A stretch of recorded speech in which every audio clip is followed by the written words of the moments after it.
Yo, what is up guys? So today, I'm going to be showing you all some ways to write better drum parts for your songs, which is something I usually tend to gloss over in my videos, and as a guitarist, I know it's something that can be hard to do right and to have a good sound, because it's not native to us. But hopefully after today's video, you'll have some new tricks up your sleeve and you can create some better drum tracks.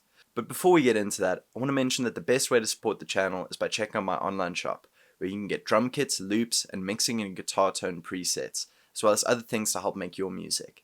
And I've decided to discount my complete bundle for the next few months, so if you want to support the channel, please check it out, and let's get on with the video. Let me show you how to write some better drum parts. So one of the biggest mistakes I see people making when they're writing drum parts is they make a 4-bar pattern and then program just some straight groove with a kick on the 1 and a snare on the 3, and they go loop it for the whole song. Now this can be alright in some circumstances, but most of the time it just sounds so boring. Now if we look at it from a guitar player's perspective, when we go to play something or go to jam, we never play the same thing for more than a few repetitions, right? We like to add fills and little points of interest to tell the listener, hey, I'm here too, I'm in the band as well. So we must do the same thing with our drum parts.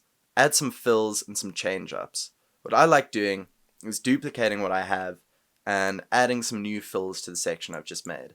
So here's a little drum groove I have, and let's try spice it up a little bit with some fills.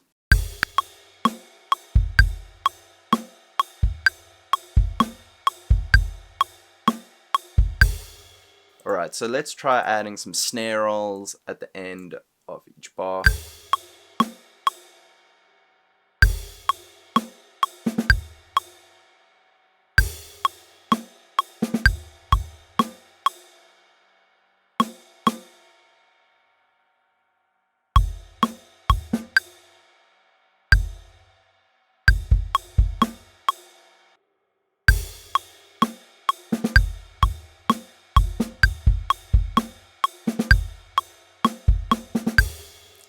So already, that just sounds way more interesting. So, on to my next tip. So you may be wondering now, after I've told you to go put a bunch of fills in, what do I even put for these fills, right? Unless you are already a drummer, you're not really going to have much of an idea of what fills to put in. So something I highly recommend, and this isn't just for drum parts, but going and listening to songs you like and recreating them. This will help you build a vocabulary of ideas to choose from, and it's not stealing ideas if you use it in your own kind of way. So doing this just really helps you build a good ear for things, and it's just really great practice, which is something I think a lot of musicians tend to throw to the wayside. You've got to exercise your creative muscles, man. Go get some practice in. Now, this next tip I have for you builds off of the last tip, and it's kind of to put yourself in the headspace of a drummer and to try think, is what I'm programming realistic? Is it actually possible to play this? Would a drummer play it this way?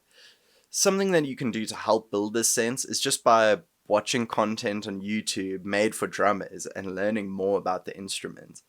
Check out some Drumeo videos on YouTube. It's a really great channel. It's really fun to watch, and you can build your knowledge at the same time. Now lastly, and I think this tip will be the biggest part in creating a real sounding program drum part, and that is the velocity and timing of the actual notes you're writing. By default, everything you pencil in is just going to be the exact same velocity and perfectly on time. And be honest, what kind of drummer do you know can actually do that? You need to embrace the imperfect nature of humans and try to mimic that when you're programming drums. If you have some consecutive drum hits, maybe lower the velocity on the following notes, or mess around by dragging a note slightly on or off time. But try to keep the drums in time with the other parts in the recording. Otherwise, you could go a bit too far off and have drums that just sound sloppy versus too programmed. I always try to add just a little bit of subtlety when I'm trying to do this and stay mostly on time and mostly the right velocity. So let's take this drum loop that we had and change the velocity up a little bit. Something else you can do on Ableton, and this is something I recommend mostly for your cymbals, is if you hold Command or Control and then click on these little things here, it creates this little random velocity window. So between that range is where the velocity will be of your note, and this is a really great way of creating a natural sounding performance. So let's hear it now.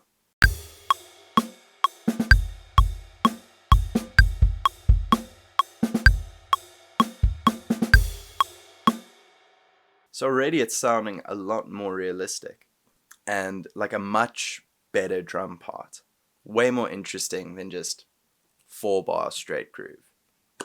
Alright, well, I hope you guys learned something from my tips and can now go and create some amazing drum parts in your songs. If you do make any, send them through on my Instagram page. If you liked the video, please leave a like and a comment.